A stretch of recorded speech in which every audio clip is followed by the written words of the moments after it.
4 toxic habits that can make people lose respect for you. These aren't just harmless quirks. They're behaviors that can seriously undermine your reputation and damage your relationships. You might be thinking, come on, everyone has bad habits. And you're right.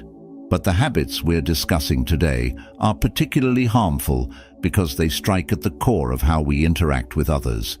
They can turn a promising friendship or professional relationship sour in no time. To give this topic a personal touch, I'm going to share some of my own experiences. Trust me, I've made plenty of mistakes along the way, and I've learned a lot from them. These stories are a bit raw and honest, but I believe sharing them will help us all grow. By recognizing and overcoming these habits, we can start living a life full of dignity and respect. We'll be drawing on the teachings of Stoicism, an ancient philosophy that offers timeless advice for living a virtuous and fulfilling life. Stoicism is about more than just enduring hardships with a stiff upper lip. It's about cultivating inner peace, integrity, and resilience. So, grab a cup of coffee, sit back, and let's dive in. Ready? Let's get into it. Habit number 1. Gossiping. Let's get real about gossiping. It's one of those habits that almost everyone indulges in, but no one wants to admit to. I used to be a huge gossip, and it took a lot of painful lessons to realize just how damaging it was. When I was in college, gossiping was practically a sport. My friends and I would sit around for hours, dissecting every little detail of other people's lives. At first, it felt harmless, even fun. It made us feel connected, like we were in on some exclusive secret. But the truth is, gossiping is a toxic habit that can destroy trust and respect. Here's a story I'm not proud of. There was this girl in our group. Let's call her Emily. She was a bit different, quirky, introverted, didn't always fit in. One day I found out she had a crush on a guy who was, let's say, way out of her league. Instead of keeping that information to myself, I shared it with my friends. We laughed about it, and the story spread like wildfire. It wasn't long before Emily found out what we'd been saying. The look on her face when she realized that her personal feelings had become a joke was heartbreaking. She stopped coming around, and eventually she left the group entirely. At the time, I brushed it off, but deep down, I knew I'd crossed a line. The Stoics, like Epictetus, teach us to focus on our own character and not meddle in the affairs of others. When you gossip, you're not only wasting time, but also poisoning the well of trust. Keep silence for the most part, and speak only when you must, and then briefly. Epictetus. Gossiping erodes trust. When you engage in gossip, people start to wonder what you say about them behind their backs. It creates an environment of suspicion and betrayal. I learned this the hard way when my own words came back to haunt me. Another incident happened at my first job. I had a co-worker, let's call him John, who was incredibly diligent, but a bit of a loner. One day, I found out through the grapevine that John had a pretty serious health issue. Instead of respecting his privacy, I told a few colleagues, thinking it would make for an interesting conversation. John found out, of course. He confronted me, not angrily, but with a look of deep hurt and disappointment. He told me that he trusted me with that information, thinking I would be discreet. From that day on, our working relationship was never the same. I had lost his respect and trust, and it was entirely my fault. This experience taught me a critical lesson: respect other people's privacy. Everyone has their battles and vulnerabilities. By turning someone's personal life into fodder for conversation, you not only disrespect them, but also reveal a lack of integrity in yourself. The Stoics believed in uplifting and constructive conversations. Instead of gossiping, focus on positive dialogue that builds people up rather than tearing them down. Remember, if someone is willing to gossip to you, they're just as likely to gossip about you. Habit number 2. Being unreliable. Let's talk about being unreliable. This one hits home for a lot of people, and it's a habit that can seriously erode respect. Reliability is foundational to any relationship, whether personal or professional. If people can't count on you, they'll quickly lose respect for you. I've got a personal story about this. In my early 20s, I was known among my friends as the flaky one. I would make plans and then cancel last minute or just not show up at all. I thought it was no big deal. Life is busy, right? But one incident really opened my eyes. A close friend of mine, Sarah, was throwing a birthday party. She had gone all out, planning for weeks, organizing every detail. I promised I'd be there, but on the day of the party, I got caught up in something else and decided not to go. I didn't even bother to let her know until hours after the event had started. When I finally called her, I could hear the disappointment in her voice.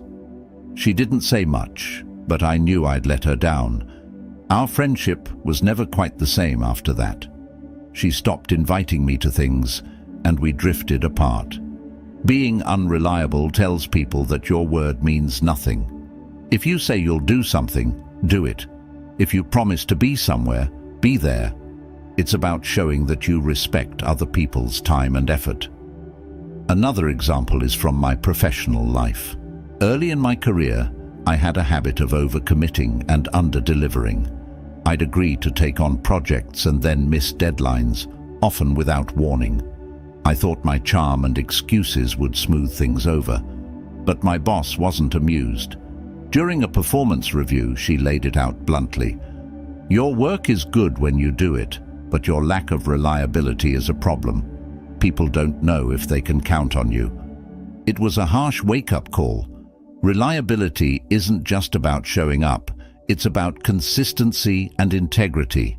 When you commit to something, you're putting your reputation on the line. Every time you flake out, you chip away at the trust others have in you. So, how do we fix this? First, be honest with yourself about what you can and can't do. Don't overcommit. If you make a promise, keep it. Communicate proactively if something comes up and you can't follow through. Show that you value other people's time as much as your own. By being reliable, you earn the respect and trust of those around you. It's a simple but powerful way to strengthen your relationships and build a solid reputation. Habit number 3, interrupting others. This one is controversial because so many people do it without even realizing it. But let's be real, constantly interrupting others is a huge sign of disrespect. It says, "What I have to say is more important than what you're saying." It's a habit that not only frustrates people, but also makes them feel undervalued and unheard. I used to be a chronic interrupter. I thought it showed enthusiasm and intelligence, but in reality, it showed a lack of respect and patience. Here's a personal story that drove this point home for me. In one of my early jobs, I was part of a team that had weekly brainstorming sessions. I was eager to impress, so I'd constantly jump in with my ideas, often cutting people off mid-sentence. I thought I was being proactive, but my co-workers saw it differently. One day, during a particularly intense meeting, my manager stopped the discussion and addressed me directly. "You need to let people finish their thoughts," she said bluntly. "You're not listening, you're just waiting for your turn to speak." I was embarrassed, but it didn't end there. After the meeting, a colleague pulled me aside and said, "Do you even realize how dismissive you come across? It's like you think your ideas are the only ones that matter." That hit me hard. I didn't see myself as dismissive, but clearly, that's how I was perceived. Interrupting others is more than just rude. It shows a lack of self-control and respect. The Stoics valued listening and understanding over speaking. Seneca advises us to be patient and considerate in our conversations. I remember another incident vividly. I was out with friends at a bar, and one friend was sharing a deeply personal story about his struggles with anxiety. Halfway through, I jumped in with my own experience, thinking it would help him feel understood. Instead, he looked at me and said, "Can I finish?" The mood shifted instantly. What I thought was empathy came across as hijacking his moment.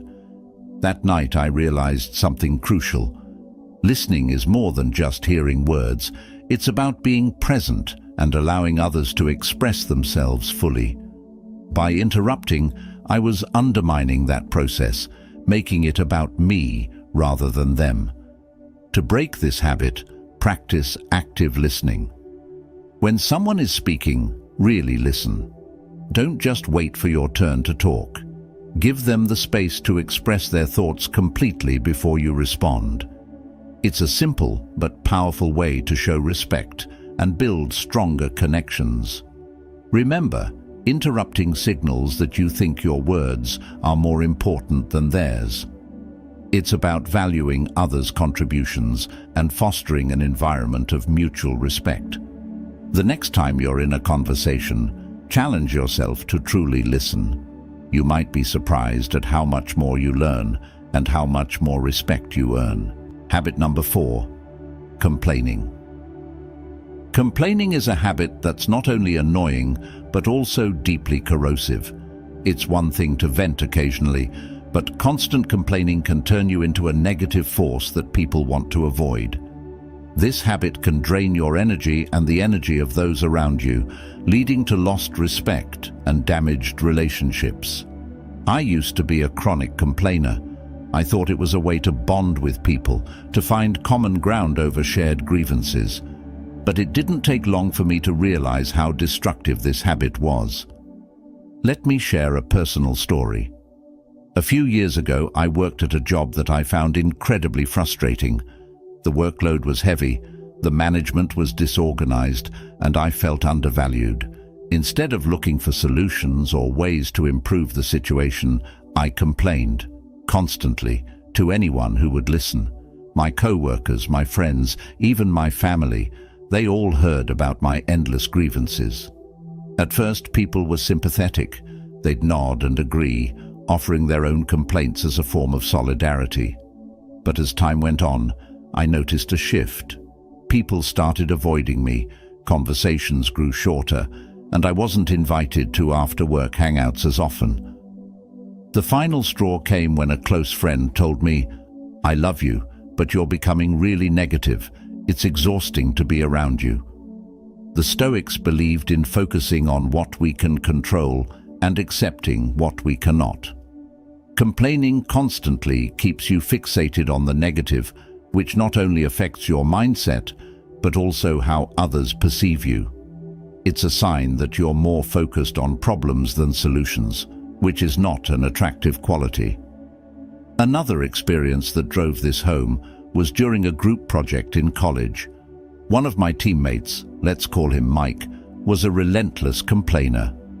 Every meeting, he'd go on about how unfair the workload was, how incompetent the professor was, and how pointless the project seemed. His negativity was contagious, and soon the entire team's morale plummeted. We were all fed up and just wanted to get the project over with, rather than putting in our best effort. Seeing this from another perspective was eye-opening. It made me realize how my own complaining had likely affected those around me in similar ways. I decided to take a different approach. I started practicing gratitude and focusing on solutions. Instead of complaining about my job, I began identifying specific issues and looking for ways to address them. If I felt undervalued, I sought feedback on how I could improve and made a case for a raise. When management was disorganized, I took the initiative to streamline processes within my control. It wasn't easy, and it didn't change overnight, but the results were significant.